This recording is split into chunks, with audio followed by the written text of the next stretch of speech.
honor is simply the morality of superior men.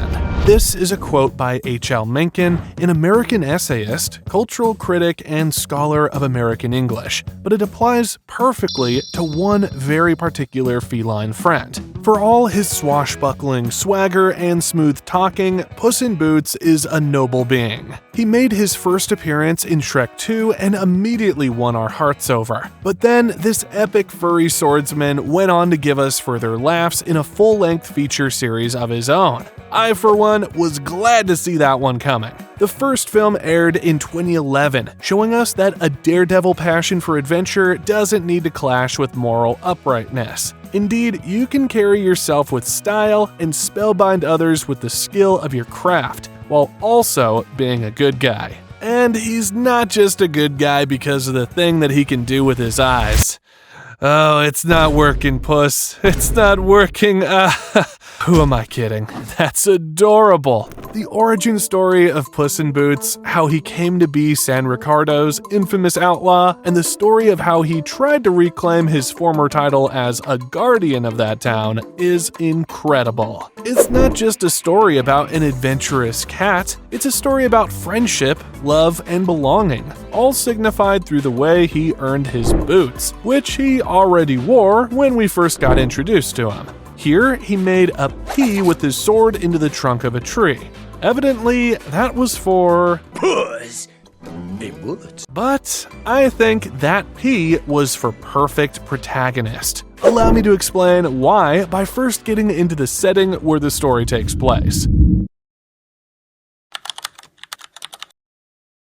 Puss's story starts in the fictional town of San Ricardo. Presumably, this is located somewhere near the Mexican border in America. At the start of the film, Puss is on the run from this town, though. He's traveling from place to place in a largely arid region, drinking leche at bars and figuring out how to get his next meal. His real mission, though, isn't to get a glass of milk. What he's really doing is searching for a way to clear my name. There was a reason for DreamWorks to construct this world in such a sparse, desert-like manner. Not only did it point towards the adventurous setting of the film, it also highlighted the gravity of a crime. A crime that Puss was framed for, but one that he did not truly commit. At the very start of the film, we become aware of the fact that Puss isn't really a criminal. And it's not just that either. He's a good person at heart. This was showcased during the bar scene at the Festival of the Fire.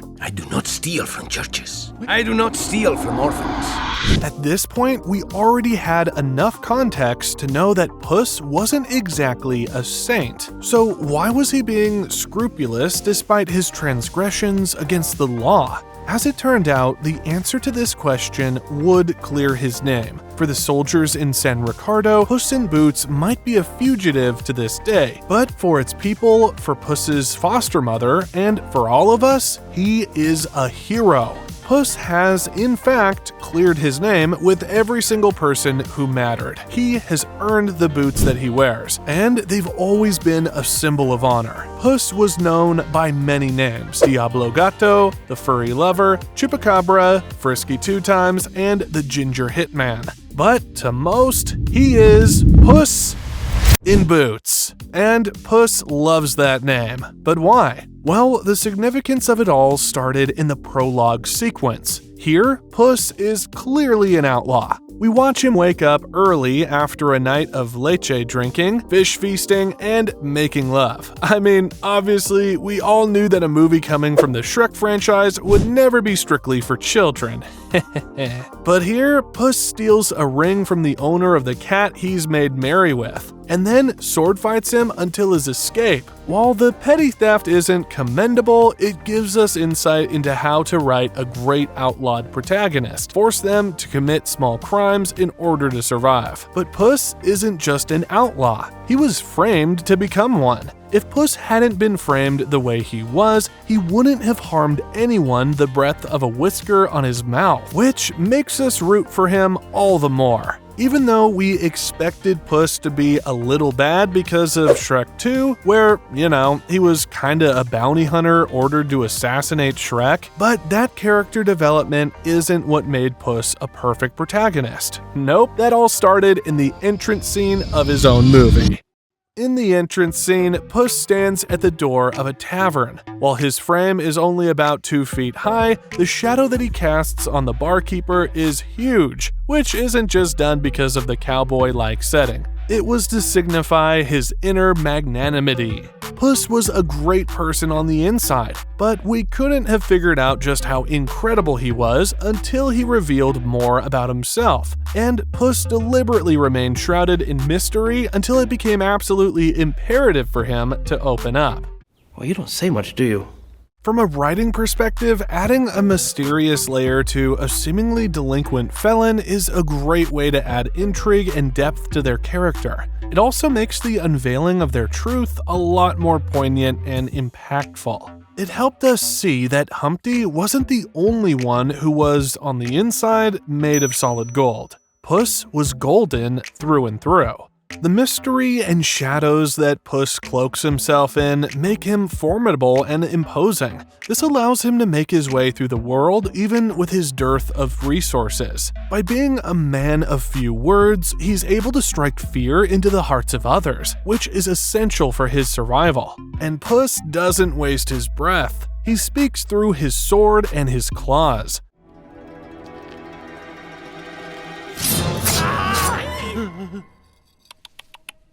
The only time he does speak about his past is to Kitty Softpaws, and that's because he doesn't believe in fighting a woman.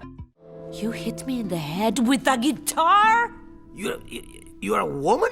Puss's mischievous flirtatiousness aside, his chivalry further expands on the true nature of his being. Not only does he dearly love his foster mother, he also earns his boots. To get a better understanding of his gentlemanly spirit and how that points towards his inner genteel nature, we'd have to take a look at his origin story, which is something to take note of. The origin story establishes Puss's personality for us. It reveals everything we've wanted to know since we first got introduced to Puss in 2004. At first, we all thought Puss's morality was selective. The truth, however, was endearing.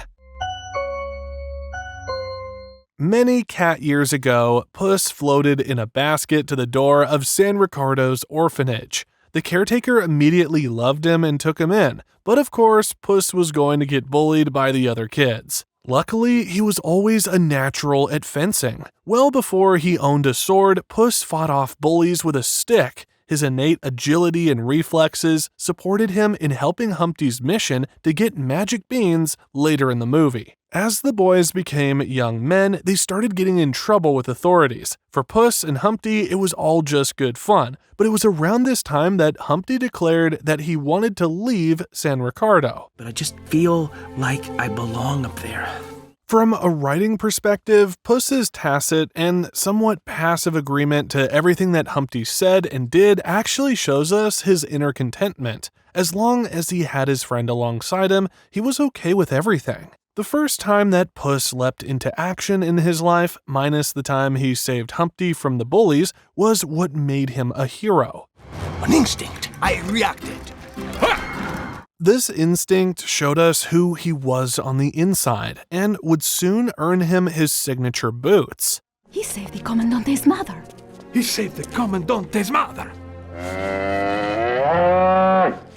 The Corinthian kicks were gifted to him by his foster mother, Imelda. They were a reward for demonstrating bravery and inner goodness after saving Commandante's mother from a bull. Humpty, however, didn't like this new development. He became envious of Puss, and he wasn't about to let that go, so he came up with a plan that would ruin Puss's life. Humpty came up with a scheme claiming he was in some money trouble with Little Boy Blue, and Puss would need to help him, while in reality they were stealing from a bank unbeknownst to Puss. Puss still jumped to aid his brother without a question, though. The constancy with which Puss stood by Humpty's side, despite people warning him against the egg, only makes our protagonist all the more endearing. He just didn't know that this would ruin his life. I lost everything I cared about that day. Swiftly after finding out Humpty was making Puss aid him in a bank robbery, guards showed up. And of course, the guards now think Puss is the one who came up with the plan. The duo tries to escape, but end up crashing and sending all the gold down into a river. And when we saw that, we felt as bad as Puss did. It was clear, given the nature of the surroundings, that San Ricardo didn't have a lot of resources, and people really needed that money to survive, especially with all the harsh climate in the setting. Puss escaped, of course, but he made it his life's mission to return San Ricardo's lost wealth and, in doing so, regain his former stature. But that wasn't his core motive. He didn't mean for any of this to happen. Once again, this development is crucial to a character. Understanding that a protagonist was falsely accused of a crime is a great way to get an audience to empathize with him. But that wasn't all. Puss was sorry for the people of San Ricardo. He felt guilty and wanted to help them. This sense of responsibility for returning something that he didn't even steal in the first place is what makes him such a wonderful protagonist. It sheds light upon his goodness of spirit. I mean, if I had been wrongfully accused of a crime, I wouldn't have started hating the people who pointed fingers at me. But Puss had a lot of empathy. He felt bad about people's loss, and that is why he wanted to help fix the situation rather than becoming spiteful. In this way, Puss in Boots showed us that we must look beyond the surface and patiently unearth the truth of people, eggs, and cats. Puss's quest to redeem himself turned him from a good protagonist into a great one. But redemption wasn't Puss's core motive. It was far from it. So what did Puss really want? On a superficial level, Puss wanted to restore the harm he had done to the people of San Ricardo. It wasn't his plan, wasn't his fault, but it felt like his responsibility. He cares about the people of San Ricardo, sure, but the person that he truly cares about is Imelda.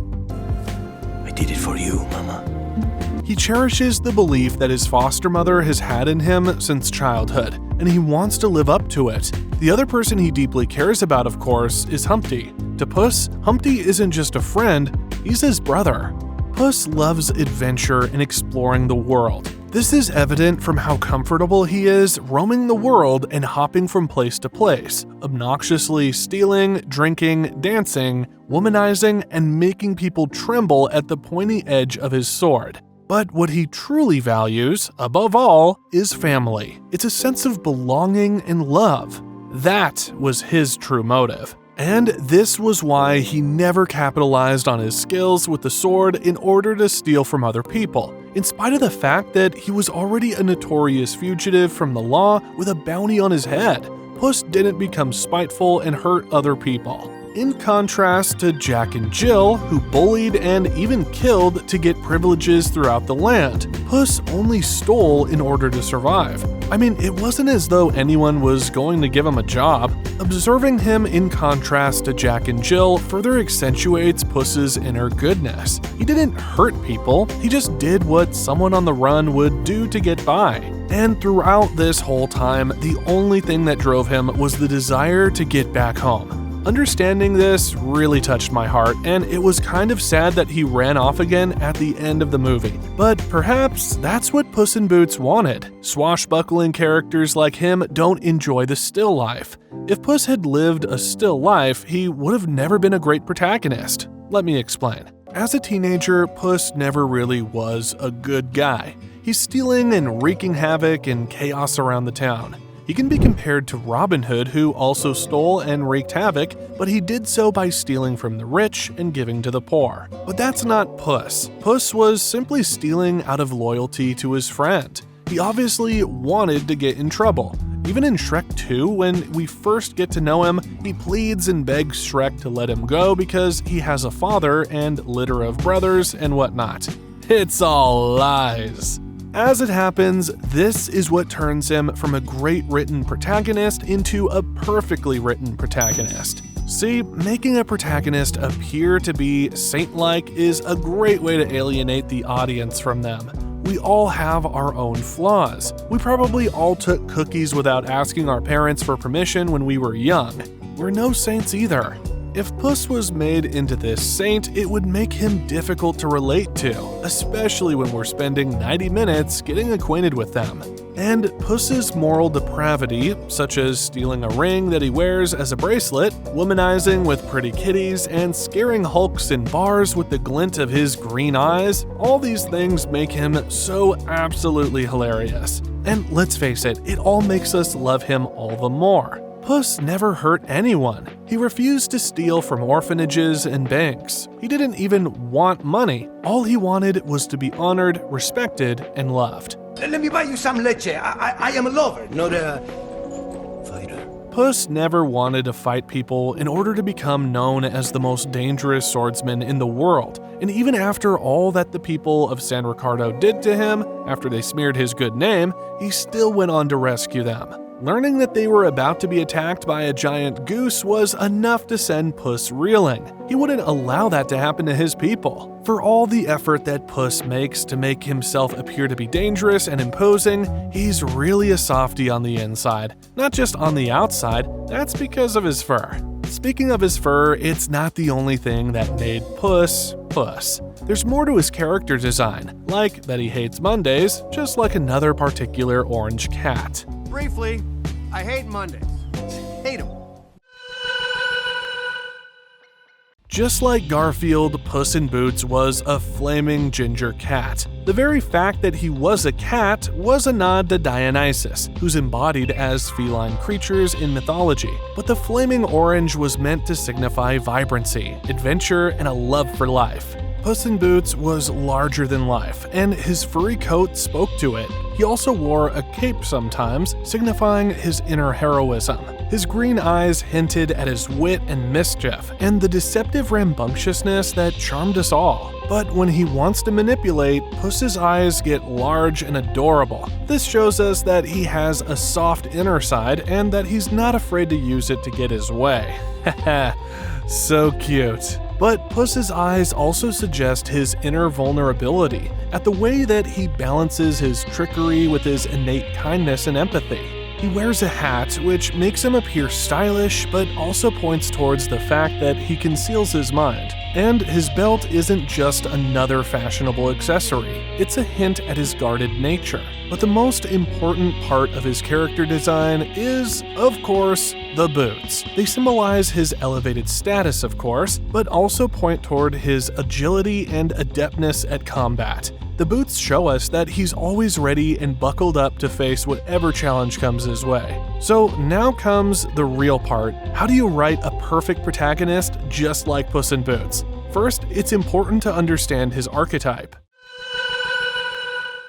If you're having trouble just imagining Puss's archetype, you can also look at the Pirates of the Caribbean. Disney has used this recipe before with the infamous Jack Sparrow. It's a similar adventurous outlaw, but we're not here to talk about Jack Sparrow today. We're here for Puss. So let's take a closer look at this archetype. There's a lot to learn from here. Puss in Boots is reckless and bold and carries himself with a lot of swagger. In an adventure film, incorporating this archetype into a protagonist is a great way to add humor and wit to the story. The cat's inner interpretation of societal rules and moral decorum, as well as his skepticism towards it all, is basically derived from Dionysus. Dionysus was a Greek god who was known for growth, joy, madness, and the pleasures as well as dangers of indulgence. His figure represents breaking rules and the ecstasy of the human experience. His character is also derivative of the teachings of the philosopher Pyrrho, which incidentally sounds a lot like Purr-o. Pyrrho taught that we can never really understand the true nature of things, only how they appear to us. And the usage of this philosophy in the development of Puss in Boots' character was a work of pure genius. Incorporating historic philosophies and ideas into a character is actually a brilliant way to make them evergreen and relatable. Especially insofar as Greek and Roman mythology is concerned, borrowing concepts from them to write a character always works exceptionally well. This is because the ancients knew more about human nature than we, in the modern age, can ever truly fathom. At least, that's what I think. I'd love to read your opinions on this in the comments. The nature of Puss in Boots was created to love freedom and built on a foundation of valor and strength. He risked his life to save an old woman, then risked his life a second time to restore lost gold, and then a third time to save his friend. Man, this guy just kept going. And the fact that he keeps doing all these things truly makes us respect and appreciate him. It teaches us about what truly matters in life, doing good and leading a moral life, even if you're bartering stolen rings for leche in bars. What makes swashbuckling protagonists especially wonderful is that they remind us that we're not meant to live the way that we do. We're not supposed to stick to the same job and same routine all of our lives. There's a whole world out there waiting to be explored, and as long as we can bet on ourselves, we can go out there and live it all out. Puss in Boots is a self-assured character, and of course, his self-assurance comes from the love and trust that Imelda has placed in him in childhood, but it also comes from his inner self. And seeing such a profound concept being delivered in an animated film was meant to teach us all something. I thought it meant that we have a possibility to lead a different life. Puss also taught us that regardless of what people think of us, what really matters is what we think of ourselves and whether our loved ones are happy with us or not. Being given these sorts of morals from a ginger cat was unexpected, but it was wittily, hilariously charming. We have to admit that. Puss in Boots makes me want to amp up my swagger. And speaking of which, let's discuss his character design. The rule for writing a great protagonist is to create a character that encourages everyone in the audience to do things differently, follow their dreams, and place value in things that truly matter. That's exactly what Puss in Boots did. Not only did I enjoy the sword swishing, claw-bearing, boot-snapping action that he brought to the stage, I also really loved how his good soul complemented all of this. It made him seem all the more better. Puss may have walked around with a sword sharp enough to splice a mustache in half, or claws sharp enough to bring someone's pants down.